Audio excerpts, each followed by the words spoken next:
Hi again. This time I'm going to show you once again one of the swords I've made. This is a reproduction of the Dybeck sword that I made from cast parts that I bought from Druid, actually, in Britain. And also it's made with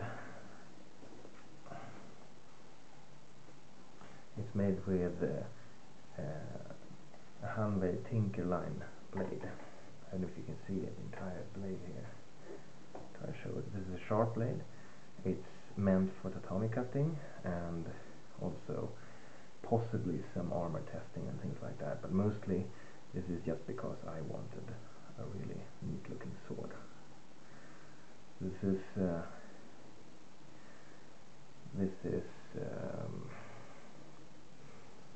my favorite sword, actually, in my collection of reproductions. I made the scabbard myself. The fittings I didn't make, but I finished them up nicely because they were sort of rough casts.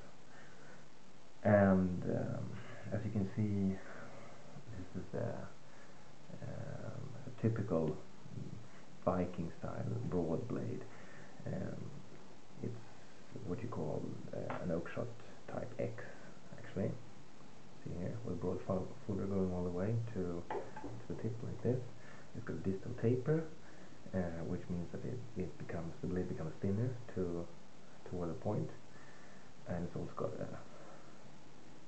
a normal taper, of course, which means that here the forte of the blade is wider than at the tip. But that's common for many swords. Not all swords have it, but many swords have it. Anyway, if you look at this, it's actually from a find. We call it a Dybeck sword. It's from the original was found in a bog near or at the Dybeck estate in Skåne. Anyway, south of Sweden.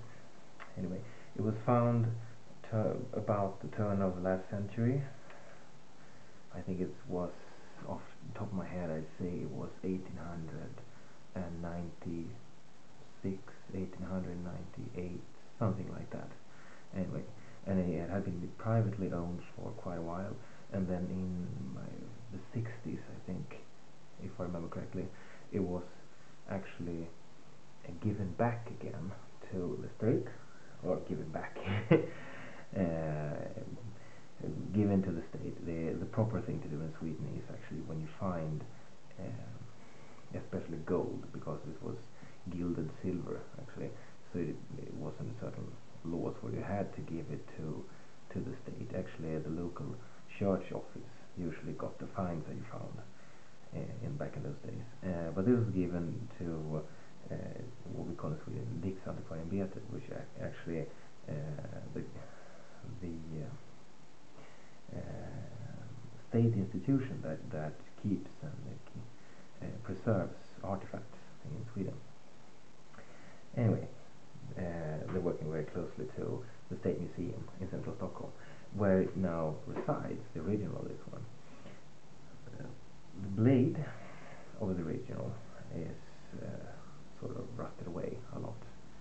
You can't see the entire blade of it, but what you can see is it's got silver, and then the gilding is only left with the black part here. This is in yellow. It's when you fill in the relief like this, so you can see it more easily. It looks even nicer when you do that, so it looks antiqued.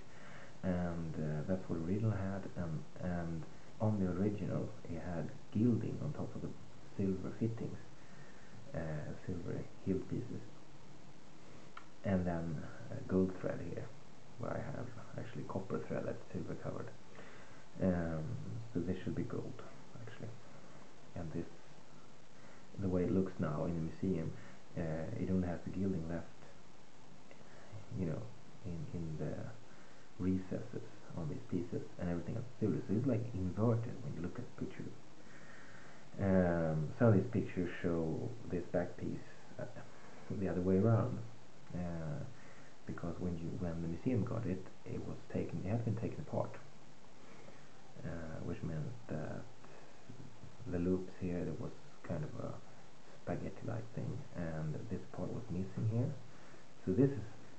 guesswork, this one. This druid made this look what he thought it might have looked like at the time. There are other finds that are very similar that I could base some of the features on it on, and also the same type of design that you can see on the other one. You see little animals. It's actually snakes and birds fighting.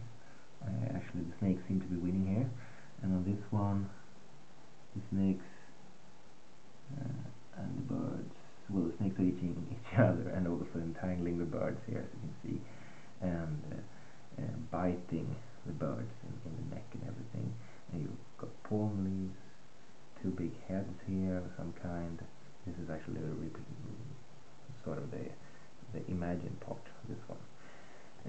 You can see the same thing. This piece, the locket, it was actually fused. The original here, you can see the artifact. This locket is fused here, which confused some people. Marteau and some other manufacturers who make sort of dress swords or wall hanger swords, they actually put this locket piece as a single piece fused together with this one on the sword itself, but it's not supposed to be there. It's supposed to be on this one. Anyway, just a quick thing about this. This is a scabbard. Typically, I've been looking at Givish drawings about Germanic finds of scabbards, actually earlier period than this. This is 900, mid to late 900s, the sword. And the scabbard is supposed to match that. It's got in this case, it's got a pine core with wool, sort of like what we see here, but I don't know if you can see it in here. It's got lamb's pelt, cut down lamb's pelt inside, glued on the inside, on the full inside, all the way to the bottom. And then it's got leather covering, and it's stitched, you see, end to end like this here.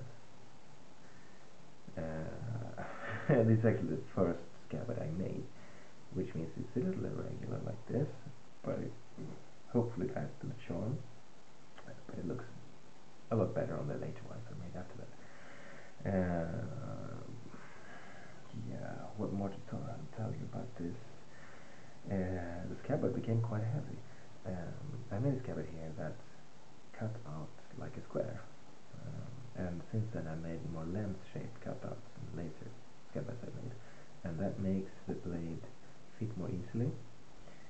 It doesn't stick in it as well, and it still feels secure. It doesn't fall out if you turn it upside down, if you have lamb's pelt inside. That prevents it, and it also keeps it oiled up nicely as well. So it's several functions of the lamb's pelt inside. What you can see on this one is a little squarish, but it's not perfect. But the leather was red, and I oiled it several times. And some people say that if you put oil on leather like this, it's gonna rot. It's gonna start to deteriorate. But I wonder if that might only be true if you only oil it and don't use other sort of grease on it, leather grease, proper leather grease that will help it from losing any properties it would need to keep. I'm not going to go on about this all that much. I'm just going to show the fittings. This is a locket, as you can see here, both sides. And this is the shape on the other end of it. The shape is actually just at the top here, is only imagined or extrapolated from the other pieces that still remain. You can't see that in the actual find. This one weighs about 1300, let's see, it's 1320 grams, something like that. Normally Viking swords weigh something about from 1 kilo to 1.5. There were actually heavy ones, but also lighter ones below 1 kilo. This one this. I don't know what the balance point would have been on the original, because it's not enough left of it even to imagine what the exact sword would have been, how long it was, or anything like that. But probably one-handed, considering the length. The handle length on this one is slightly longer than on the original. Most Viking swords have pretty short handles. Not all of them, but a lot of them had. And either we're bigger people today, or bigger hands, or they like to hold it like this, or maybe like this, or something. Anyway, when you put your finger on top of it like this, you have better blade control. You get a little less power in a cut, actually, when you cut tatami mats and stuff. But it's a good way to keep edge alignment. You always know where edge is because you steer it with your finger. The downside is the people who say that you can't do this in real fight, for instance, in a sword fight, that because your finger is going to get cut off if the other sword comes down like this. On the other hand, if that happens, you're possibly you already have the sword in your head instead. So don't let that happen.